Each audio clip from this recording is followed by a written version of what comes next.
any business owner would ask themselves, now that I know what the break-even point is, how many units of our products do we need to sell to break even? Luckily, break-even point can be calculated in units. So let's draw our attention back to House of Coffee and find out exactly how to apply it to their business model. House of Coffee would love to sell 2 million units of each product, but with the expected recession, they may fall short of their target.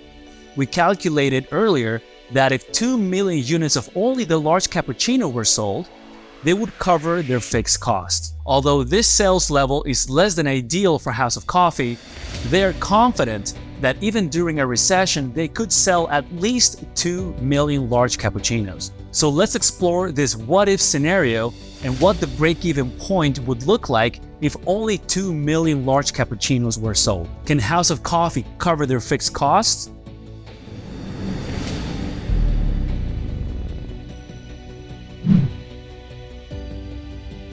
Remember, House of Coffee's contribution margin income statement. Let's use this analysis to see what would happen if they sold just the large cappuccino with 2 million units sold. We see that fixed costs are $5 million. So House of Coffee will need to have sales revenues of $5 million to cover just their fixed costs. We determined earlier that the product with the highest contribution margin is the product that will need the least units sold to cover fixed costs.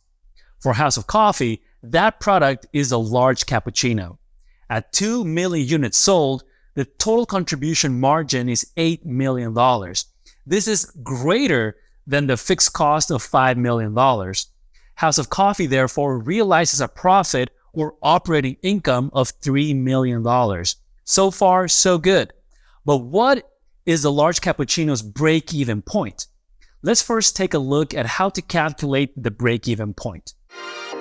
Hello, certified professional. If you are enjoying this course, get accredited with CPE credits for watching it. Click the link in the show notes or visit cpeflow.com to access the full course ad-free and pass the final assessment quiz to officially earn your NASBA-approved CPE credits and certificate of completion. To calculate the break-even point in units specifically, we first need to revisit the large cappuccino's unit contribution margin. Remember, unit contribution margin is equal to unit sales price minus unit variable cost. So, if we have the large cappuccino $7 per unit sales price minus $3 variable cost per unit, then the unit contribution margin is $4, right? 7 less 3 equals 4. Next, we need to know total fixed cost. According to our contribution margin income statement, total fixed costs are $5 million. With these pieces of information from our CVP analysis, we can now calculate the break-even point in units with this formula.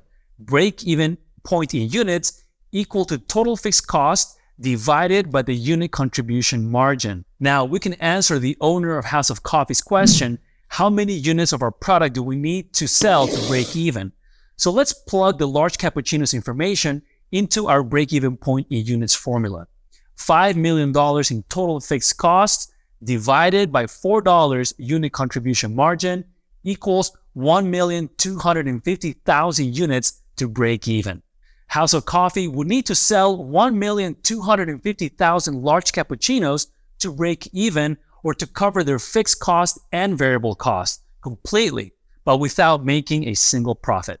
In other words, operating income would be $0. Let's apply this information to our contribution margin income statement just to verify the numbers. And this makes sense, right?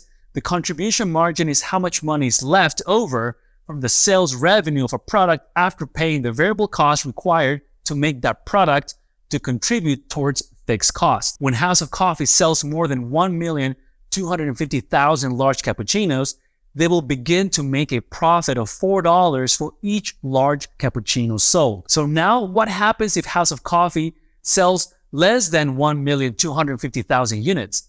They will suffer an operating loss. Let's see what happens when they sell only 1 million large cappuccinos instead of their break-even units of 1,250,000 units. We can see that House of Coffee has an operating loss when they only sell 1 million units because it is under the break-even point. So the total contribution margin is less than the fixed costs. The owner of House of Coffee is now equipped with this knowledge, giving him a big picture view of the operating income, operating loss, and break-even point at different sales levels of their most profitable product, the large cappuccino. And this all started with calculating the break-even point in units. Now, in your next executive meeting with the owner, you will calculate what dollar amount is needed in revenues to break even.